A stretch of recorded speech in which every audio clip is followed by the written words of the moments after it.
പ്രിയപ്പെട്ടവരെ, ഈശോയുടെ ഉത്ഥാനശേഷം മൂന്നാമത്തെ ഞായറാഴ്ച നടന്ന ഒരു സംഭവമാണ് ഇന്ന് നമ്മൾ സുവിശേഷത്തിൽ വായിച്ചു കേട്ടത്.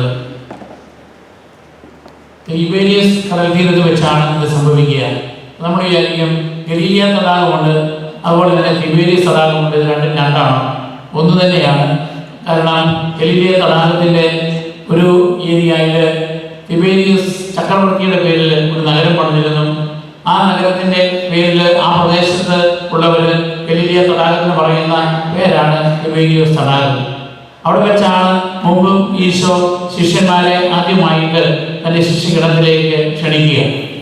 ഇവിടെ പത്രോസും അതുപോലെ തന്നെ 7 പേരും ചേർന്നാണ്, പത്രോസ് ഉൾപ്പെടെയുള്ള 7 പേര് ചേർന്നാണ് അവിടെ മീൻ പിടിക്കാൻ പോവുക. ആ 7 എന്ന സംഖ്യ അത് ശിഷ്യഗണത്തിൻ്റെ പ്രതിനിധാനം ചെയ്യുന്നതാണ്. അതുപോലെ തന്നെ ഈശോ തന്നെ വെളിപ്പെടുത്തി. കാരണം ഉദ്ധാന ശേഷം താൻ ഇതാ ജീവിച്ചിരിക്കുന്നു, അത് വെറും ഒരു ഭൂതമല്ല എന്ന് വെളിപ്പെടുത്തി കാണിക്കുന്ന സംഭവത്തിന് 7 പേര് സാക്ഷികളാവുകയാണ്. യഹൂദന്മാരുടെ രീതി അനുസരിച്ച് 2 സാക്ഷികൾ മതി. അങ്ങനെയാണ് ഈശോ ഉയർത്തിയ ശേഷം ആദ്യം മഗ്ദലന മറിയത്തിനും മറ്റൊരു മറിയത്തിനും പ്രത്യക്ഷപ്പെടുന്നു, പത്രോസിനും യോഹന്നാനും പ്രത്യക്ഷപ്പെടുന്നു. അങ്ങനെ ഈ 2 പേര് വീതം, അല്ലെങ്കിൽ എമ്മാവുസിലേക്ക് പോകുന്ന 2 ശിഷ്യന്മാരും പ്രത്യക്ഷപ്പെടുന്നു. അങ്ങനെ ഈ 2 പേര് മതി യഹൂദ പാരമ്പര്യം അനുസരിച്ച് ഒരു സത്യം തെളിയിക്കാൻ. എന്നാൽ ഈ റോമാക്കാർക്ക് അങ്ങനെയല്ല, 7 പേരുടെ സാക്ഷ്യം വേണം ഒരു ഉടമ്പടി അല്ലെങ്കിൽ ഒരു കാര്യം സ്ഥാപിക്കുവാൻ വേണ്ടി. അങ്ങനെ 7 പേരടങ്ങുന്ന ശിഷ്യഗണം അവര് മീൻ പിടിക്കുവാനായിട്ട് പോവുകയാണ്. അതിനു മുമ്പ് അങ്ങനെ മീൻ പിടിക്കുന്ന പരിപാടികളെല്ലാം അവർ ഉപേക്ഷിച്ചതാണ്. പക്ഷേ ഇപ്പൊ കർത്താവ് മരിച്ച് ഉദ്ധാനം ചെയ്തു, അവർക്ക് ജീവിക്കാൻ മാർഗമില്ല, മറ്റാരും അവർക്ക് ആഹാരം കൊടുക്കുന്നില്ല.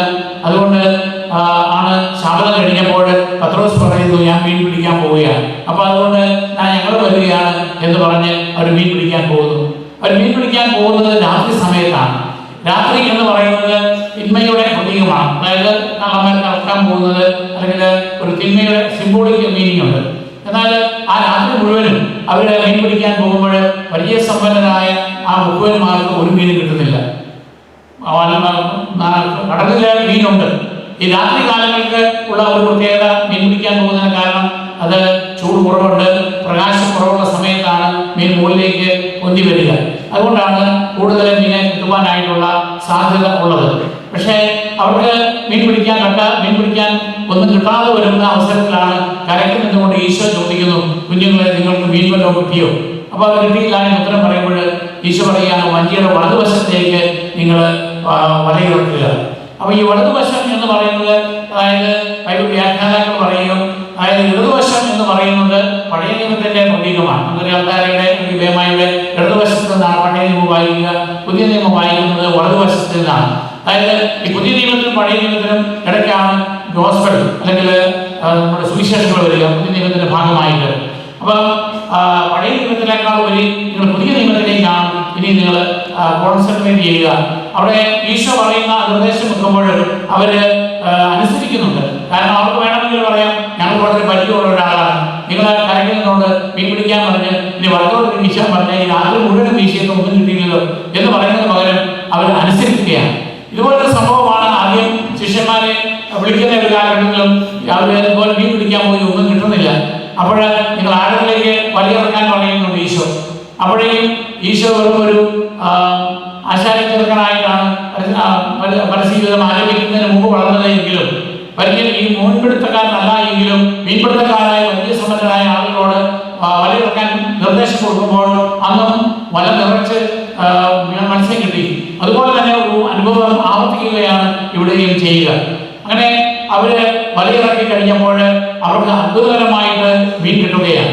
ഇപ്പൊ ഭാവിയിൽ സഭയ്ക്കുണ്ടാകാവുന്ന ചില അനുഭവങ്ങളെ കുറിച്ചാണ് ഇവിടെ പറയുക. അതായത് ഈ തടാകം അല്ലെങ്കിൽ കടലിൽ നിന്നും ഉദ്ദേശിക്കുന്നത് അല്ലെങ്കിൽ പ്രത്യേകാത്മകമായിട്ടുള്ള ഈ ലോകത്തെയാണ്. ഈ ലോകം നിറച്ച് മത്സ്യങ്ങളുണ്ടെന്ന് പറയുമ്പോൾ നിങ്ങളെ ഞാൻ മനുഷ്യരെ പിടിക്കുന്നവരാക്കണം എന്ന് പറയുന്ന ഈശോയുടെ കാഴ്ചപ്പാടനുസരിച്ച് അവർ ധാരാളം ആളുകളുണ്ട്. പക്ഷെ എല്ലാവരും ഈ വലയിൽ കയറുകയില്ല. എന്നാൽ ഏറ്റവും നല്ല വലിയ 153 മത്സ്യങ്ങൾ അത് ഈ വലയിൽ കയറുകയാണ്. അപ്പൊ ആ 153 സഭാപണ്ഡിതന്മാർ പറയുന്ന വ്യാഖ്യാനം ആ കാലഘട്ടത്തിൽ അറിയപ്പെടുന്ന 153 രാജ്യങ്ങൾ അല്ലെങ്കിൽ 153 ജനതകൾ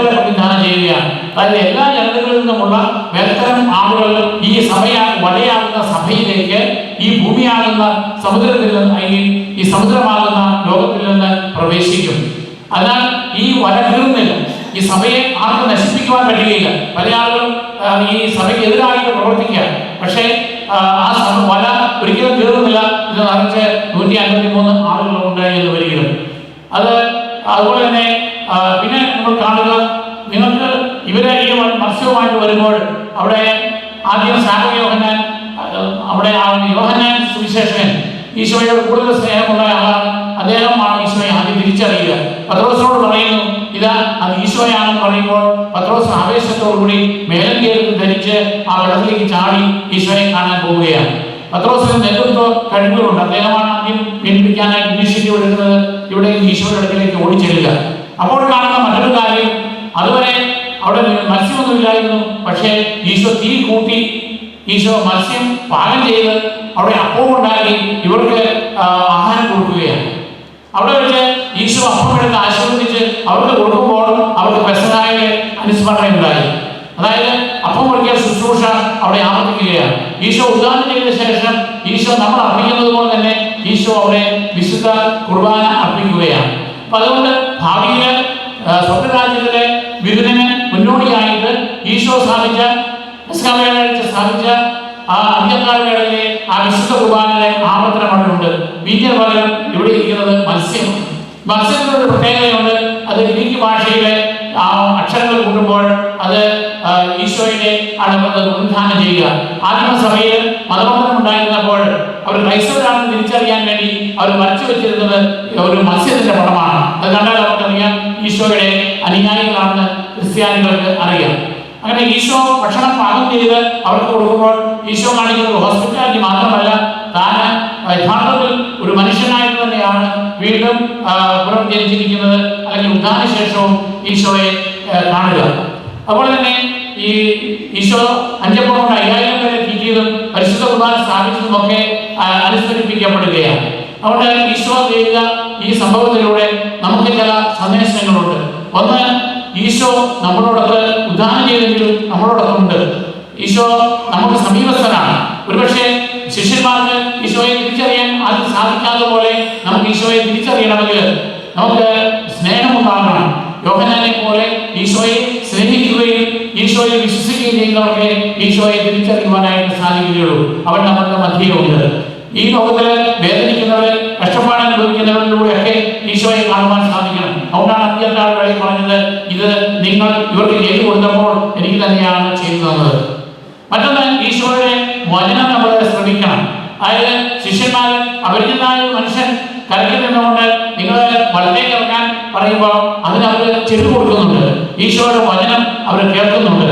മറ്റൊന്ന്, ആ വചനത്തിനനുസരിച്ച് അവർ പ്രവർത്തിക്കുകയാണ്. ഈശോയുടെ വചനം നമ്മൾ ഞായറാഴ്ചകളിലൊക്കെ അല്ലെങ്കിൽ അടുത്ത ദിവസങ്ങളാണെങ്കിലും വചനം പ്രഘോഷണം കേൾക്കുന്നുണ്ട്, ബൈബിൾ വായിക്കുന്നുണ്ട്. പക്ഷേ അത് മാത്രം പോരാ, അതിനനുസരിച്ച് നമ്മൾ ഫലം പ്രവർത്തിക്കുകയാണെങ്കിൽ അതനുസരിച്ച് നമ്മൾ പ്രവർത്തിക്കുകയും ചെയ്യണം. മറ്റൊന്ന്, ഈ ശിഷ്യന്മാർ ഈശോയെ കൃത്യമായിട്ട് തിരിച്ചറിയുന്നത് ഈശോ അപ്പം എടുത്ത് വാട്ടി വിഭജിച്ച് വീണ്ടും അവർക്ക് കൊടുക്കുമ്പോഴാണ്. അതുപോലെ തന്നെ ഓരോ വിശുദ്ധ കുർബാനയിലും നമുക്ക് ഈശോയെ തിരിച്ചറിയുവാൻ, ഈശോയെ അനുഭവിക്കുവാൻ നമുക്ക് സാധിക്കണം. അതുകൊണ്ട് ഈശോയാണ് നമുക്ക് വേണ്ടി ഓരോ കുർബാനയിലും ആതിഥ്യം അരുളുന്നത്. നമ്മൾ സമർപ്പിക്കുന്നതായ അപ്പവും അതുപോലെ തന്നെ വീഞ്ഞും ഈശോ തന്നെ തിരിച്ചറിഞ്ഞ രക്ഷകളാക്കി നമുക്ക് തരുകയാണ്. അതുകൊണ്ട് ഈശോ നമ്മളുടെ വചന ശുശ്രൂഷയുടെ നമ്മളുടെ വചനം പങ്കുവയ്ക്കുന്നു. അപ്പവും വീഞ്ഞും തന്നെ തിരിച്ചറിഞ്ഞ രക്ഷകളാക്കി നമുക്ക് വിളമ്പി തരുന്നു. അതുകൊണ്ട് ഈ ഉദ്ധാനശേഷം ഈ 7 ശിഷ്യന്മാർക്ക് അനുഭവപ്പെട്ട അതേ കാര്യം തന്നെ ഓരോ കുർബാനയിലും നമുക്ക് വിശ്വാസത്തിന്റെ കണ്ണുകളിലൂടെ കാണുവാൻ, അനുഭവിച്ചറിയുവാൻ സാധിക്കണം. ആ ശിഷ്യന്മാരെ പോലെ തന്നെ ആ വചനം ശ്രമിക്കുന്നതിനനുസരിച്ച് നമ്മുടെ ജീവിതത്തിൽ അത് പ്രാവർത്തികമാക്കുവാൻ നമുക്ക് പരിശ്രമിക്കും.